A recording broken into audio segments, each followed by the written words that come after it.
So since I was born and raised in a Malayali Pentecostal household, I can confidently say that in most of our conventions or conferences or revival meetings, the focus is on the earthly needs or wants.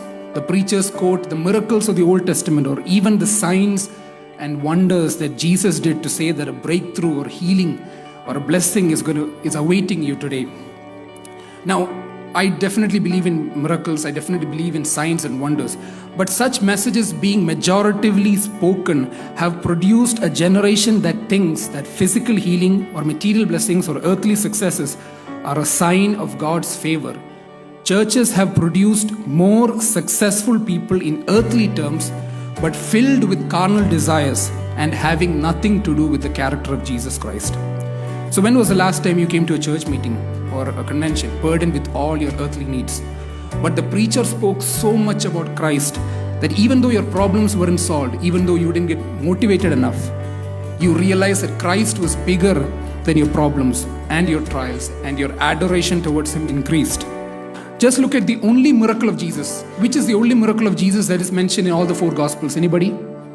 Jesus feeding 5,000 men with 5 loaves and 2 fish. All the Gospel writers made sure that they note this in their Gospels. Matthew, Mark, Luke and John.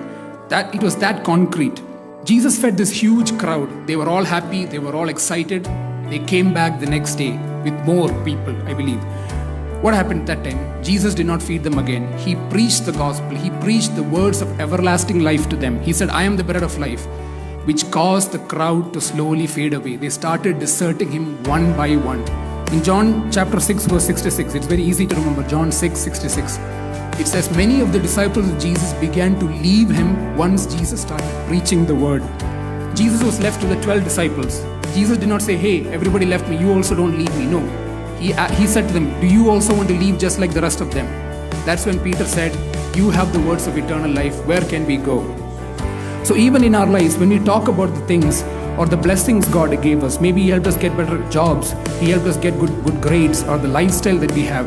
But are you able to follow Jesus even if He doesn't give you any of these things? Are you the odd one out because you stand for Jesus?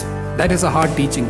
So one thing I have realized from the understanding of the scriptures is that if we stand with the true gospel or the true message of the scriptures, you can expect to be the odd one out, even among those who consider themselves to be Christians. Now, if you happen to meet my colleagues at work or my manager, and if you ask him how is Cletus as a person, and if he says, oh, he's just like us, he talks like us, he walks like us, we share similar ideas in almost everything, then that means I am not representing Christ fully. If I come and meet some of your classmates or your peers, and if they say, we joke a lot, we share in everything, most of what we do, then I can say the same thing about you. It is because the gospel of Christ or the true message of the Bible in its true context is not very popular. It's not something that you can find appealing. It's the message that separates you from the desires, likes and interests of this world and deepens your relationship with Christ. If you look all over social media, be it YouTube or Instagram, Facebook, the Christian messages that are very popular are the motivational ones. How to be blessed in the land, how to become great, how to receive your blessings today. But the hardcore teachings of Jesus receive little to no attention.